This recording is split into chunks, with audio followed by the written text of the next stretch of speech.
Hello and welcome to today's webinar, Harnessing the Power of Digital Technologies Across the Food Value Chain. My name is Katrina Westerhoff and I'll be your host today. Our speaker today is Dr. Sarah Olson. As a research director, Sarah leads our emerging ecosystems in agri-food and health research. If you have any questions for Sarah during today's webinar, please enter them into the questions box on your screen. We'll have time to answer some questions at the end of the presentation. Before we get started, a few words about challenges we're seeing in this space. Between evolving consumer preferences for free-from, food for health options, new regulatory pressures, and increasingly complex supply chains, innovation is becoming the only way to continuously drive success in the agri-food industries. This is impacting not just CPG companies, but industries all along the food value chain. Lux partners with our clients to help drive smarter innovation and faster growth.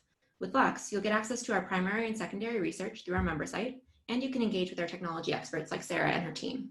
We also offer custom consulting solutions. As a demonstration of our approach, I'm thrilled to introduce to you Sarah Olson. Well, thanks, Katrina. That's a great way to get us started. Thrilled to be here today and talking with all of you about some of our thoughts around how to make digital tech really work for you across the food value chain. This is one of many options, but it's a really important one to be a part of and dig into. I know it can often be scary, so I hope having some interactions like this to get to understand a little bit deeper can make those digital technologies feel a little more approachable as tools to really use. So we're going to start with a little bit on why the status quo in food just doesn't work anymore. I just want to be able to level set and make sure we're all talking about the same sort of challenges and tools to solve them. Then we'll look a little at Lux's digital transformation framework and how it can guide you through some decision making. We know digital tools can be expensive and difficult to deploy, so being able to make those decisions thoughtfully is important. And then finally, we'll look at some actual cases of leveraging digital tools for success in food. It is possible, it has been done. That success can be yours too. So let's get into it. The food industry is obviously undergoing a massive change.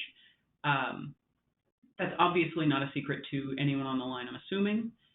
Whether it's something like sugar reduction, clean eating, lower fat, high fiber, plant-based, paleo, vegan, you name it.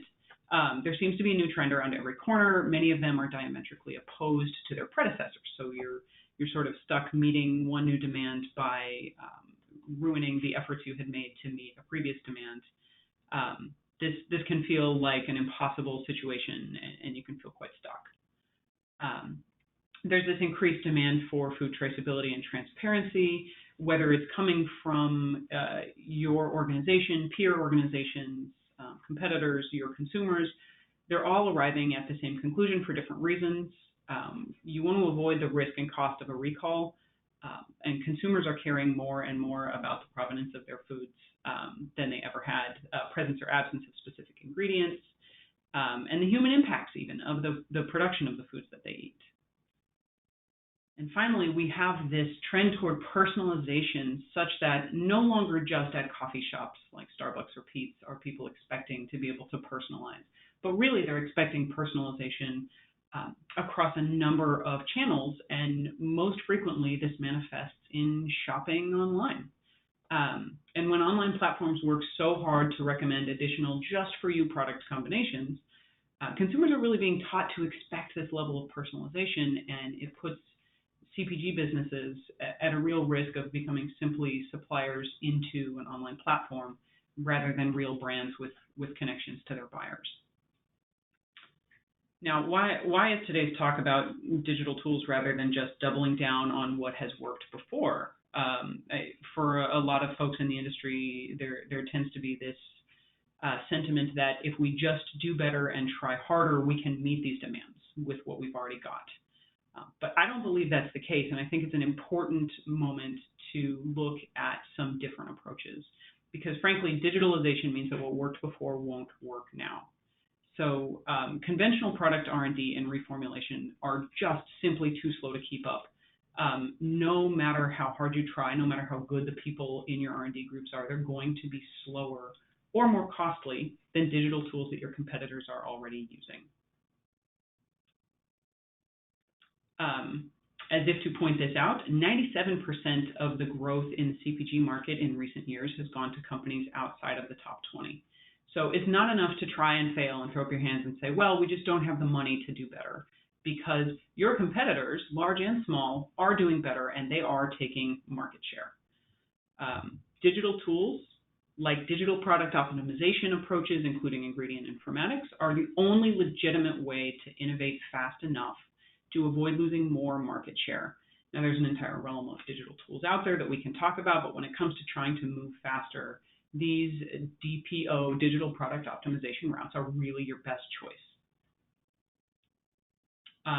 A lot of the learning we've done here has come from the world of materials informatics as well, where we see repeatedly in these established and mature industries, rather than continuing to seek something wholly new, using digital tools to reformulate existing products and ingredients can be a genuinely successful way of moving forward. Now let's talk about that need for transparency that we're all hearing so much about. What this ends up meaning is that the supply chain you rely on is now a liability. There are fewer and fewer excuses for not having the information about your supply chain, and you end up taking on the risk of every supplier in your chain, so lack of visibility is really no defense. What it comes down to is, in a perfect world, you could just manually check in with all your suppliers or even bring your entire supply chain in-house, but that's expensive, it's not realistic. You also can't afford to blindly trust everybody along that supply chain. So whether it's a sensor, a digital ledger, some other technology that can give you the power to sort of virtually be everywhere along your supply chain, there are tools to be using here to help make that better. So the pharmaceutical industry really blazed this trail in developing and testing cold chain verification systems, ways to keep medicine safe and effective all the way to the end patient. But the food world certainly can build on that initial development. And really, when it comes down to reducing liability, data is going to be your very best weapon. You're going to hear blockchain thrown around as this big, hypey, latest and greatest buzzword. But there are many cases where blockchain is actually overkill, and you may be better served with a digital ledger as a very reliable option for communicating across your value chain. At the end of it, better data collection and analysis are going to help you spot trends and see problems coming and react faster.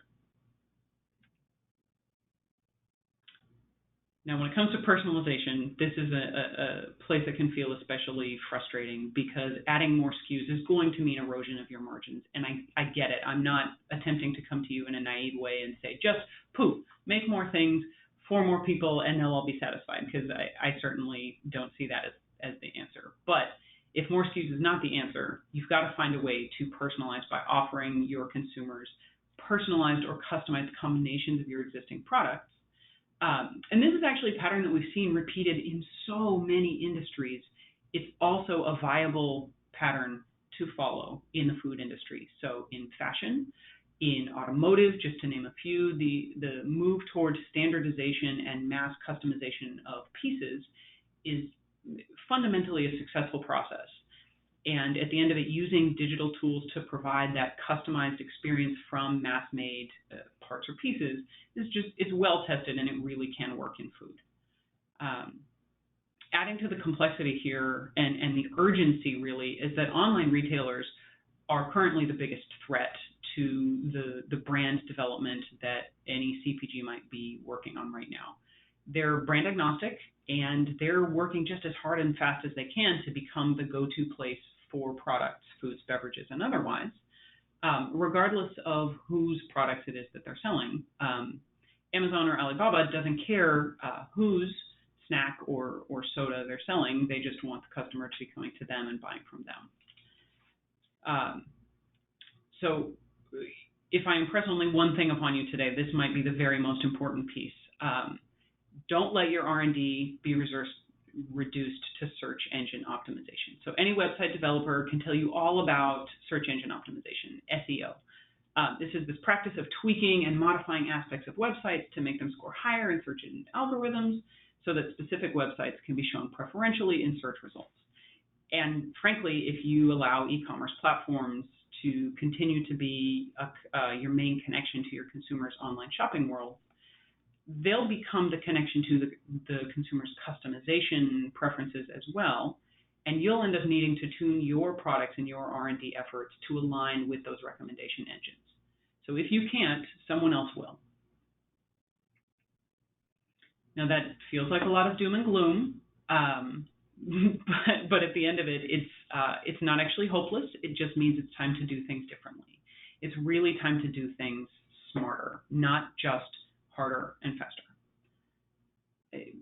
Digital tools, from all the research we've done here at Lux, we see digital tools as a really successful set of keys to unlocking these challenges. But the question remains, which tools should you focus on and how? Thankfully, we have a framework that can be really helpful in figuring this out. So there are some key digital technologies that impact physical industries, and that world of tools we call the digital toolbox, and it's really defined on the basis of some digital tools that can impact physical industries and the physical world, like industrial IoT, robotics, and computer vision, as well as technologies that inhabit a virtual and data-based world like artificial intelligence, informatics, blockchain, and so on. The key question becomes, how can you identify the right digital tools or the tool or tool set, really, for your business issue? How do you avoid simply throwing tech at the problem? Which, spoiler alert, it doesn't work out well. So we think that success in deploying these digital tools lies in understanding the core outcome or outcomes that you're really trying to achieve for your business. Digital tools can enable one or more of these 6 outcomes, whether it's trying to predict the future or optimize, or even take your human workforce and upskill them to some new or different capability. And once you understand those outcomes, next it's important to understand which of the various digital tools can help achieve those outcomes.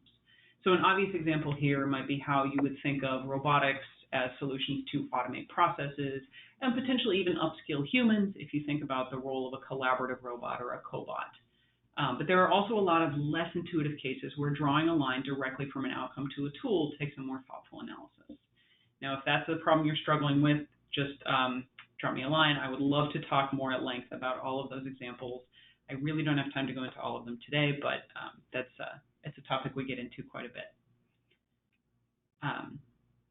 Now, once you've established the understanding of the outcomes and the tools, it's really important to take a very critical look at your business issues and narrow down to the most pressing issue and understand the core outcomes that will help you solve that problem.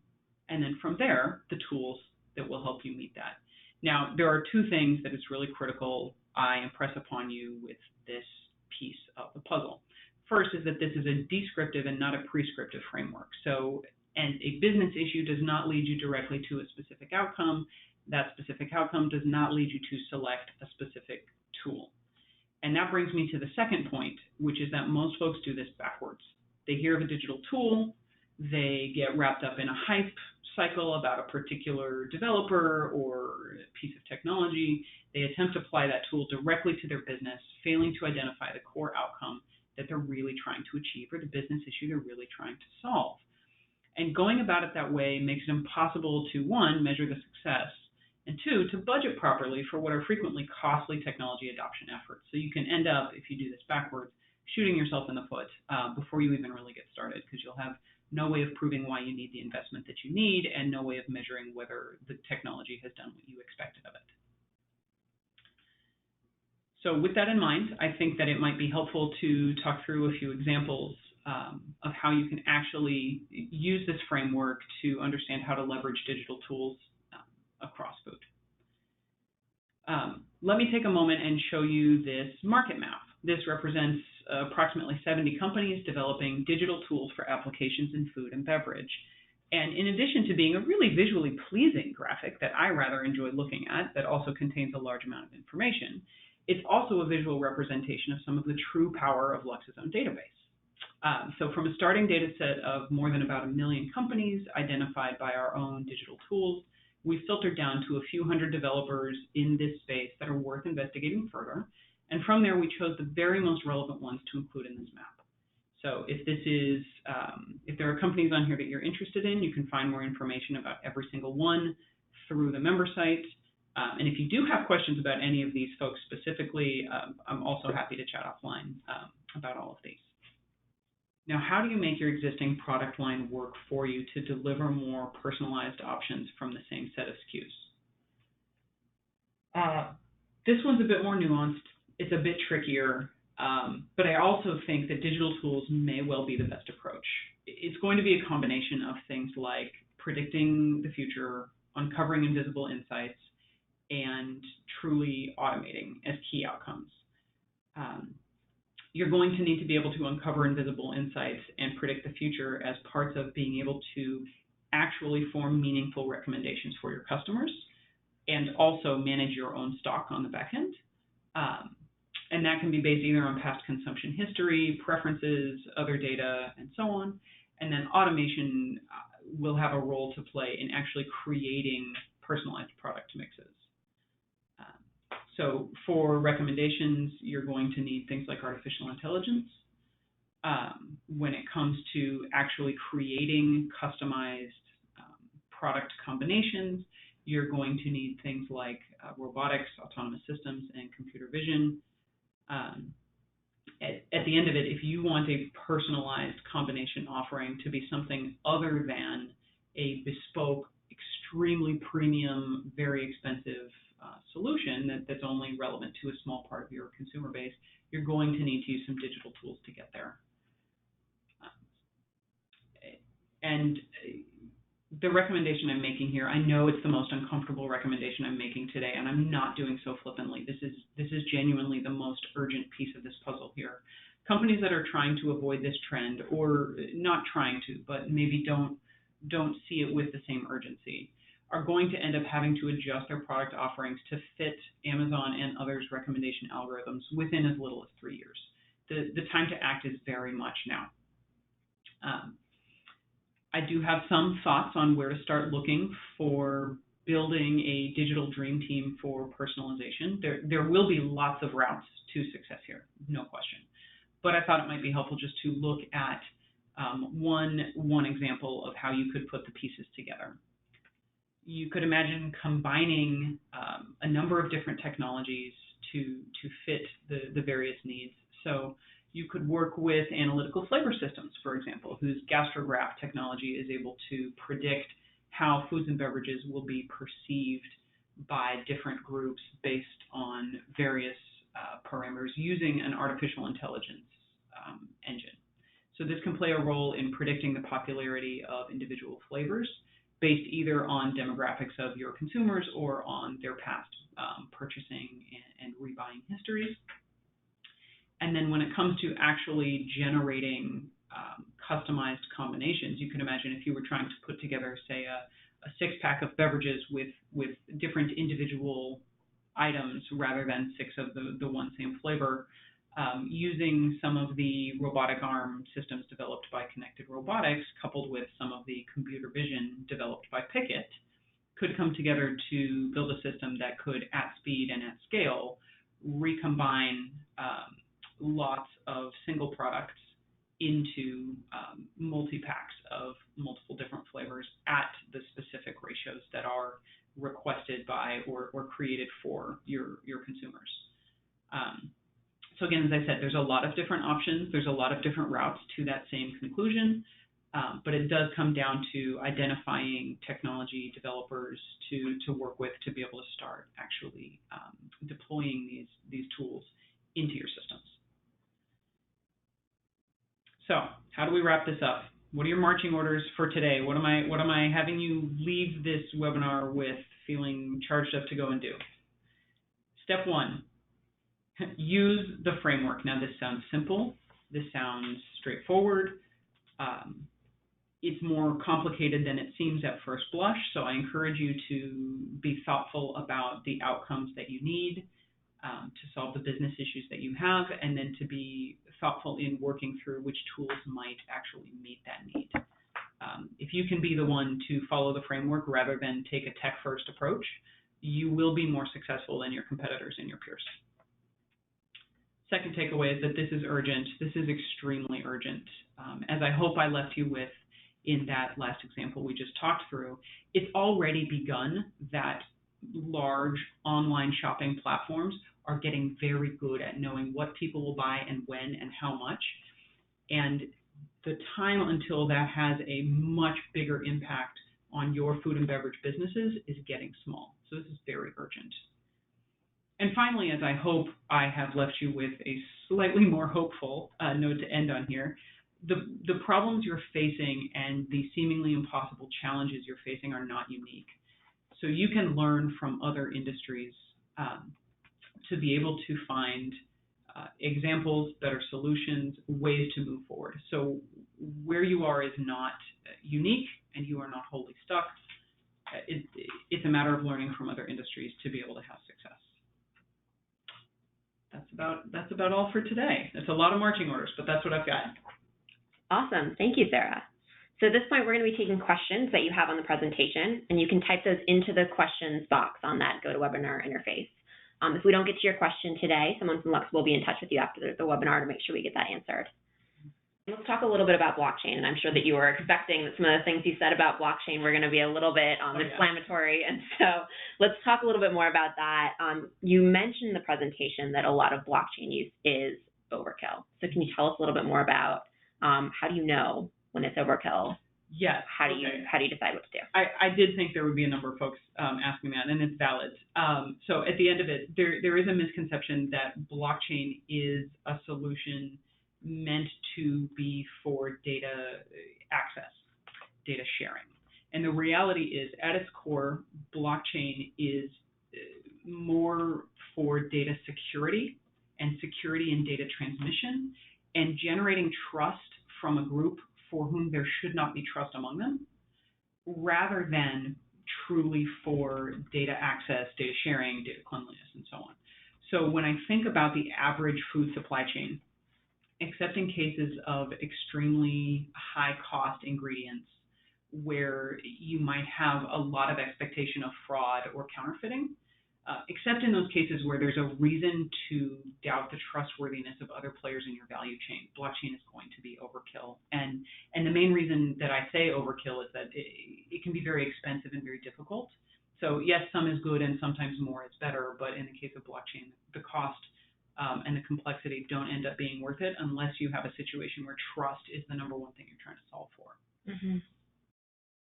Okay, and then let's talk about how companies actually adapt to this. And one of the questions coming in here asks specifically about smaller companies. So for companies that don't have the deep pockets of a large CPG, what are your recommendations for them? How should they be thinking about taking some action against what's happening right now? Gosh, that is a really good question. It's a bit of a tricky one. So many of these things are expensive. This is where partnerships can be really effective.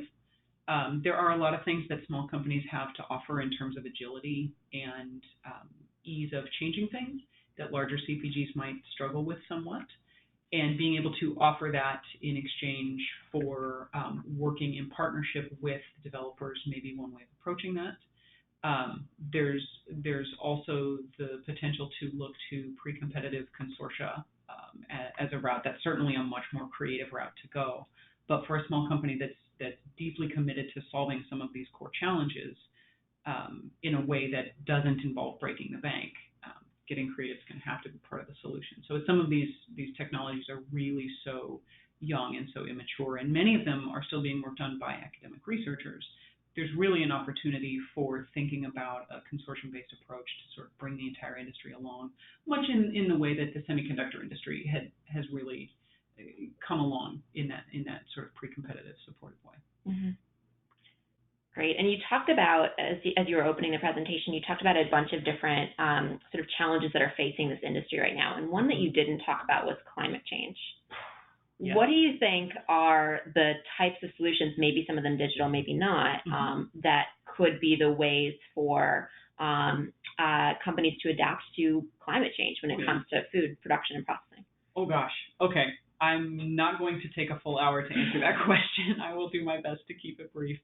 I think a lot of those applications are going to actually start on the farm. There are a number of digital agriculture technologies that can play roles in predicting when to harvest to avoid adverse weather events. There are roles for biological technologies to play in breeding varieties that will be more resilient to climate change as well, drought hardiness. I just saw a paper this morning about flood tolerance as a trait, which is, if you consider what's going on in the Bahamas right now and the amount of flooding there, certainly having some flood tolerant crops could potentially be a piece of a solution. The other thing I think is really fascinating, it was a number of years ago, IBM Watson had a project they were working on where they were able to use some artificial intelligence and some very intensive weather data and modeling to predict when roads would be washed out as a result of intense rainfall in Latin America, and were able to make recommendations to semi-truck drivers on alternate routes they should take to market to avoid being stuck in traffic or getting stuck in mud or being on a washed out road and losing their product en route to market, either from spoilage or damage or what have you. So those are some of the things that I think are really going to be interesting and relevant as part of those solutions. Mm-hmm. Definitely. There's a lot more, but I'm just I imagine. Awesome. Okay, we've got an interesting question here that I think is a good one to discuss a little bit more about what you actually mean when you talk about personalization. So we can think about personalization on different levels, right? Does that mean real-time delivery? Does that mean something that really precisely fits this particular consumer? What's the scope of personalization? Yes, that it is a tricky question, but it's important. There is a very, very broad spectrum there. That can range from understanding how people are wanting to actually acquire the foods and beverages that they get, whether they want to walk into a store, whether they want to have it delivered to their home, whether they want to have it such that they can just walk into the store and pick it up at the front rather than have to go through the aisles themselves and so on. There's also a lot of interest from a number of different directions about how to reduce consumption of single-use packaging materials. So are there roles for digital tools to play in personalizing how things are packaged? So we've seen the Ball Company with its aluminum water bottles, right? Is someone going to prefer aluminum water bottles to plastic or reusable, refillable, and so on? There's also questions of if we're used to, as consumers, to purchasing foods and beverages from grocery stores and retailers in ways that are in line with an existing value chain based on delivering from wholesale to individual point of sale, could that be different by using digital tools to allow consumers to buy just exactly what they need? So perhaps you want to be able to offer multi-packs that have specific flavor combinations or specific dietary guidelines such that people, whether sick or healthy, regardless of preference and household size, could get exactly the sets of combinations of foods and nutritional levels that they really want. Mm-hmm. There's obviously all the way up the spectrum to folks who are on highly specialized personalized nutrition regimens who need individual customized foods. There's a whole spectrum there. Mm-hmm. Great. Okay, I think we've got time for one last question. We're coming right up on the end of our time, and this is a good one. This one's maybe a little bit more on the strategy side. So AB InBev has a bit of an interesting approach in this space. So why should companies not take the AB InBev approach, or maybe they should? And maybe you can tell folks a little bit more about what the AB InBev approach actually is. It's a good one. It's a good one. So just for folks in the audience who are maybe less familiar, AB InBev, very large beverage and brewery company, they've taken an approach that you might call, if you can't beat them, join them. So the craft beer industry has really been sort of growing and blossoming very quickly all around the world, but especially in the U.S. And AB InBev has taken an approach of buying up craft breweries as they reach a certain sort of size and social following, and really simply infusing those businesses with cash to scale up, and then taking their distribution and using their own distribution network to increase the reach of that craft brand, so that rather than being a competitor to AB InBev existing brands, they become part of the family of brands. And I will say, I think it's a great mechanism and it's a great approach if you have the budget for it. Obviously, this is a very cash-intensive process. Being able to do that requires not only the cash to buy the company, but also then to infuse into the business to increase their capacity and so on. So AB InBev is really leaning on its skill in logistics and supply chain and distribution, and then applying its cash to sort of buy into more success. So if you're a CPG, a food or beverage company, and you've got a lot of cash on the balance sheet, it's a great approach. We wrote a report recently. Tommy Hayes on my team led that work, looking at corporate VC groups across the agri-food value chain and how some of them have taken that approach of buying up brands, and to greater and lesser extent to success. But knowing that that's a very cash-intensive process means it can also be a really intimidating process for a lot of CPGs, where margins may be low, things may be cyclical enough that net year over year you might have the money, but not all at one time. So thinking about ways to be your own version of that small brand, work more quickly, be more agile, I think is going to be a more likely route to success for most food and beverage companies. But again, as I say, boy, if you can afford that approach, it's a really interesting one to consider, at least occasionally. Great. All right. Well, thank you very much, Sarah. And that concludes our webinar for today. So the slide presentation and the recording from the webinar today are going to be emailed to all attendees after the presentation. When you leave the webinar, you're going to be prompted to complete a survey on the presentation today. We would love to get your feedback, any comments you have to help us improve our future webinars. So thank you so much for joining us, and have a great day.